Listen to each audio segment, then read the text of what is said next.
Hello guys, welcome back to my channel. నేను member. ఎలా ఉన్నారు? బాగున్నారా? దేవరా మూవీ స్టోరీ మొత్తం చెప్పేస్తాను, ఓకేనా? కాస్త జాగ్రత్తగా వినండి, అక్కడక్కడ కామెడీ కూడా బాగా వస్తుంది మీకు. అదేం పెద్ద జోక పగలబడి నవ్వడానికి కారం లేని పచ్చళ్ళలాగా ఇది మన దృష్టిలో నథింగ్. ఇక ప్రొఫెషనల్గా కాకుండా మనం ఫ్రెండ్షిప్ నేచర్లో మాట్లాడుకుంటే, నలుగురు ఫ్రెండ్స్ కూర్చొని మాట్లాడుకుంటే డిస్కస్ ఎట్లుంటుందో అట్లా ఉంటుంది. ఈ స్టోరీ విషయానికి వస్తే, సినిమా ఓపెనింగ్ అవడానికి అయితే ఈ దేవర సినిమా ఎవరైతే థియేటర్లో ఇప్పటివరకు చూడలేదో ఖచ్చితంగా స్టార్టింగ్ ఒక 15 నిమిషాలు మీరు మిస్ అయ్యారంటే సినిమా మీకు లౌడ కూడా అర్థం కాదు.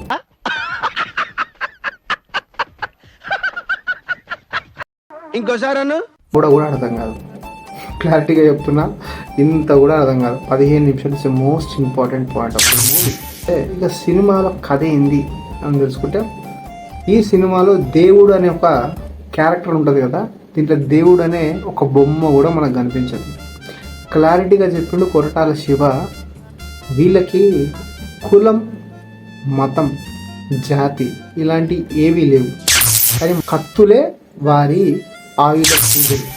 కత్తులే వాళ్ళు దేవతతో దైవంతో సమానంగా పూజిస్తుంటారు అన్నమాట. ఇక ఈ సినిమా విషయానికి వస్తే, ఇక స్టోరీ ఎలా స్టార్ట్ అవుతుంది, ఎలా ఎండ్ అవుతుంది. ఈ సినిమా మొత్తం కేజీఎఫ్ మాదిరి ఒక స్టోరీ, బుక్డ్ స్టోరీ. దీన్ని నరేట్ చేయడానికి ప్రకాష్ రాజ్ క్యారెక్టర్. ప్రకాష్ రాజ్ దాంట్లో మళ్ళీ పీకిండా పొడిచిండా అంటే, మనకి దేవర ఫస్ట్ పార్ట్లో అయితే ఏం పెద్ద పీక్ పొడిచింది అయితే ఏం చూపించదు. అంటే పీకడం పొడిచడం అంటే కొట్టుడు, పెద్ద పెద్ద ఫైట్లు అయితే ఏమీ లేవు. అతను ఒక గ్రామంలో ఉన్న ఒక పెద్ద మనిషి లాగానే చూపించారు, మంచిగా చూపిస్తారు అనమాట. ఇక మరి ఏం చేస్తారు అక్కడ అంటే, హీరోలకి వాళ్ళ పూర్వీకులు ఎవరైతే దేవరా ఉన్నాడో, దేవరా వాళ్ళ ముందుటి ఫ్యామిలీ వాళ్ళు ఆ సముద్రంని ఆధారంగా చేసుకొని బ్రతికేవాళ్ళు. లైక్ ఫిషింగ్ చేసుకుంటూ అవి అమ్ముకుంటూ బ్రతికేవాళ్ళు. కాలం అనుగుణంగా కొన్ని తరాలు గడిపించిన తర్వాత ఎవరైతే ఈ దేవర ఏదైతే ఈ ఊరు ఏదైతే ఉంటుందో సముద్ర గట్టున, ఆ ఊర్లోనే 4 టీంలు ఉంటాయి. First of all Devara team ఒకటి, బైరా సైఫ్ అలీ ఖాన్ టీం ఒకటి, ఇంకోటి శ్రీకాంత్ టీం ఒకటి, ఇంకొక అతని ఒక టీం ఉంటుంది. వీళ్ళు ఎలాంటి వాళ్ళంటే, ఏదైనా సరే దొంగతనం చేయడానికి వెళ్తే అందరూ ఒకటే, దొంగతనం చేస్తే అందరూ ఒకటే, అందరూ పంచుకోవడం అన్నట్టు ఉంటుంది. మరి ఆయుధ పూజ సాంగ్ దేనికోసం అంటే, వీళ్ళకి ప్రతిసారి ఆ కత్తులు ఎవరైతే గెలుచుకుంటారో ఆ 4 టీంలలో కొట్లాడుకుంటారు, గుద్దంతా వల్లింగుంటారు, ఒక్కొక్కటి పిచ్చి కొట్టుకుంటారు. దాంట్లో అట్లా కంటిన్యూగా ముగ్గురిని ఓడిస్తే ఎవరైతే ఆ టీంలోకి ఎంచి ఆ కత్తులు వాళ్ళ వీధుల్లోకి వెళ్తాయి అనమాట, ఊరేగించుకుంటా. అది ఆయుధ పూజ కోసం ఉన్న సాంగ్.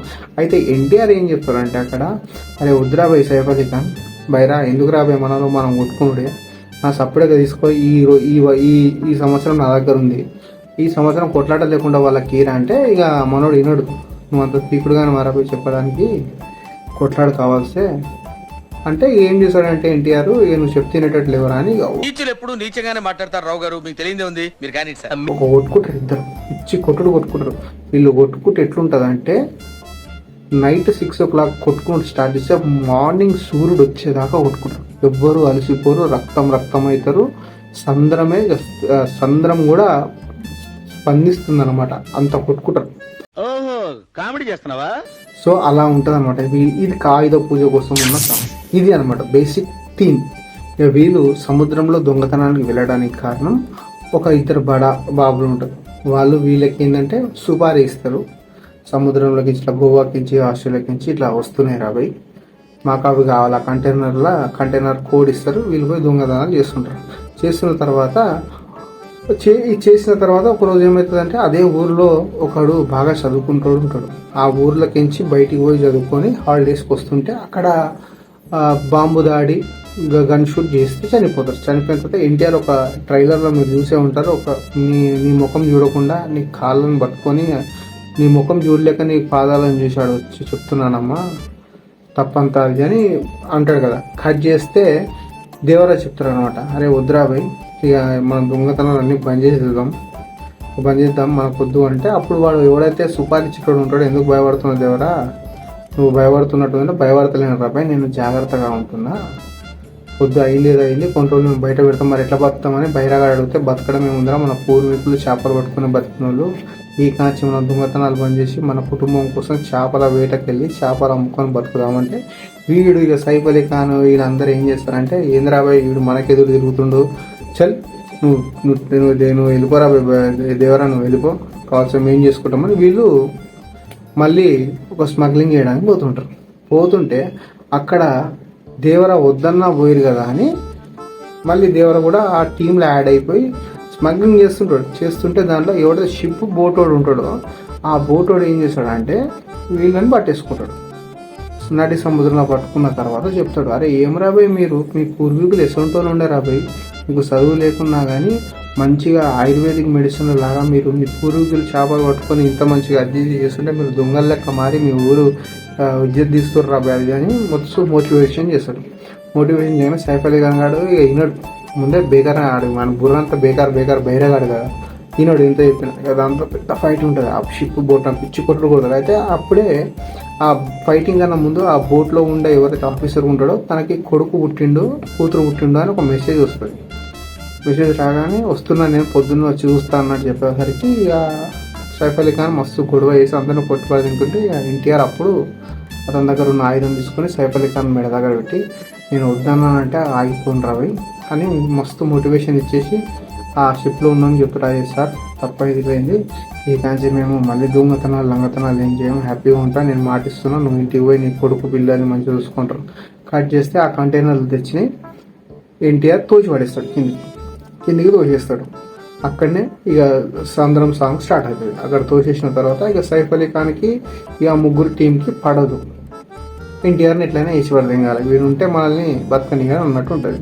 ఇక కట్ చేస్తే శ్రీకాంత్ వల్ల చెల్లది పెళ్లి రోజు ఉంటుంది. ఆ పెళ్లికి అందరు పోయి మస్తు తాగుతారు, గుద్దాల తాగుతారు. ఎన్టీఆర్ లాస్ట్కి వచ్చి అక్షింతలు వేసి ఒక మస్తు సాంగ్ స్టెప్ వేస్తాడు.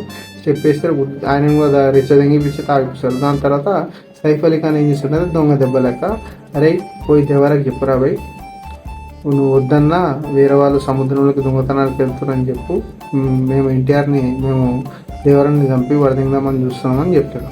అయితే అది తప్పు కదరా అంటే, నీ చెల్లెకి కాక పెళ్ళి అయితే అసలే అది గుడ్డిది, నీ చెల్లె పసుపు కుంకారు మంచిగా ఉండాలంటే నువ్వు దేవరాన్ని అక్కడ పంపించని దొంగ దెబ్బ లెక్క దేవర పోయి శ్రీకాంత్ పోయి దేవరికి చెప్తాడు. దేవరా ఇట్లా అయింది దేవరా, నువ్వు చెప్పినది కూడా సముద్రానికి వెళ్తారు దొంగతనం కంటే. అప్పుడు ఎన్టీఆర్ బుద్ధాగా తాగిపోతాడు. అంత తాగున్న తర్వాత పోయి ఇక ఆడ ఫైట్ చేసి పిచ్చి కొడతాడు, ఒక్కొక్కరిని కొట్టి ఇంటర్వ్యూ చేస్తాడు. ఆ ఇంటర్వ్యూలో ఏం చేస్తాడంటే, ఇక ఈ కొడుకులు చెప్పిన అయినరా భయ అని చెప్పి, నేను మీకు కానరాన్ని భయాన్ని అవుతా, సముద్రంలోనే ఉంటా, ఎవడన్నా వచ్చినంటే వేసి పడుతుంది దొంగతనకు అన్నట్టు అక్కడ మనకి ఇంటర్వ్యూలు చూపిస్తారు. ఇంటర్వ్యూలు అయిపోగానే వరా వస్తాడు. ఇక వరానే చేస్తాడు ఇదంతా. కానీ ఏంది మరి ఎన్టీఆర్ బతుకుండా లేడా అనేది సెకండ్ పార్ట్లో చూడాలి. ఇది అనమాట క్లారిటీగా ఉన్న సినిమా, ఇది కంటెంట్. ఇంతకు మించింది ఎక్కువ కూడా చెప్పలేము, చెప్పిన స్పాయిలర్ అలర్ట్ అవుతుంది. ఇక ఈ సినిమాకి మెయిన్ బలం ఏమన్నా ఉంది అంటే కెమెరా వర్క్ ఒకటి ఎక్స్ట్రాడినరీ. దాంతోపాటు అనిరుద్ చేసిన బీజిఎం అయితే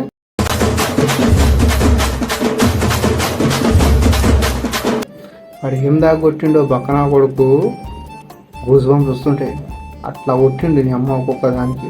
ఇక దాని తర్వాత ఇంకోటి ఏమన్నా స్పెషల్ ఏముందిరా మరి దేవరా సినిమాలో అంతగానం ఏముందిరా చూడాలి అంటే, తెలుగు ఇండస్ట్రీలో ఇంతవరకు డీప్ అండర్ వాటర్లో సినిమా ఓడి తీయడు కూడా. చాలా డేర్ చేసి సినిమా తీసారు. కొన్ని రియాలిటీ కోసం గోవాకి వెళ్ళి తీసారు, కొన్ని సెట్ మట్టుకేసి 6 ఫీట్లు కిందికి తోగి టోటల్గా వాటర్తో చేసిన సినిమా ఇక నెక్స్ట్ లెవెల్ అనమాట. ఇంత డేర్ ఎవరు చేయలేదు. టెక్నాలజీ ఇప్పుడు వచ్చింది, దానికి తగ్గట్టు deep under water see fight మట్టుకు మొత్తం మనం ఫైట్ వాటర్లో చూడలేదు ఇంతవరకు ఏ సినిమాలో. అది మెయిన్ ప్లస్ పాయింట్. ఒక హాలీవుడ్ రేంజ్లోకి అయితే తీసుకుపోయాడు.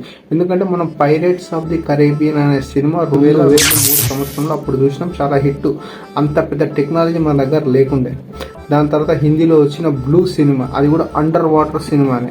సో దాని తర్వాత ఇప్పుడు ఏంటంటే ఇది పక్కా కమర్షియల్ యాక్షన్ ఎంటర్టైన్మెంట్ సినిమాగా వచ్చిన సినిమా ఇది దేవరా. దీంట్లో main plus points, main music ఒకటి, అండర్ వాటర్ సీక్వెన్స్ ఒకటి, కెమెరామ్యాన్ పనితనం ఒకటి, మనకి పిక్చరైజేషన్ చాలా క్లారిటీగా ఉంటుంది. మెయిన్ థింగ్ ఏంటంటే ఫస్ట్ హాఫ్ మొత్తం కూసుంటే ఉచ్చ కూడా ఓబుది కాదు, ఇంకోసారి అన్న కూసుంటే ఉచ్చ కూడా ఓబుది కాదు. ఎంగేజింగ్ గా ఉంటుంది సినిమా అంతా. ఎంగేజ్ అంటే ప్రాపర్ స్క్రీన్ ప్లే. కూర్చుంటే మనం లేవలేదంటే అర్థమైంది సినిమా నచ్చితేనే లేవకుండా ఉండడమే ఎంగేజ్ అనమాట. అది ఫస్ట్ హాఫ్ మొత్తం అట్లా కూర్చుంటారు, అంత బాగుంటది. Mess with the fire. When fire fights the fire, fire will be fire. I am fire. I am fire. I am fire. I am the fire. Second half కూడా బాగుంది, కానీ నాకు అర్థం కాలేదు సార్.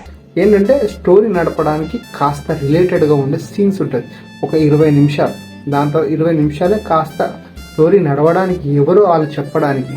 దాని తర్వాత 20 నిమిషాల తర్వాత మళ్ళీ నెక్స్ట్ లెవెల్ సినిమా గ్రాఫ్ ఇలా పెరుగుకుంటూ పోతుంది అనమాట. సో ఓవరాల్గా ఇది క్లియర్ మ్యాసివ్ హిట్. ఇక నెక్స్ట్ వచ్చే సినిమా ఎలా ఉంటుందో తెలియదు, ఎందుకంటే నీల్ మామతో ఉంది. వాడు ఏం చేస్తాడో ఆయన ఏం చేస్తాడో తెలియదు. పెద్ద పెద్ద బడ్జెట్స్ ఉన్నాయి. ఇంకా వార్ సినిమా ఉంది, వార్ 2లో ఉంది. ఎన్టీఆర్ ఒక క్రాఫ్ మెట్టు ఎక్కిందనే చెప్పుకోవాలి. సో క్లారిటీగా ఇది హ్యూజ్ హిట్. దాని తర్వాత కొరటాల శివన్ బౌన్స్ బ్యాక్ అయ్యింది అనమాట. 2 కూడా దీనికంటే మించిన హిట్టే ఉంటుంది. ఎవ్వడు కూడా ఎక్స్పెక్ట్ చేయడు, అన్ని ట్విస్టులు ఉంటాయి. జై హింద్. నేను మీ Tarak. Okay, we will meet in the next class.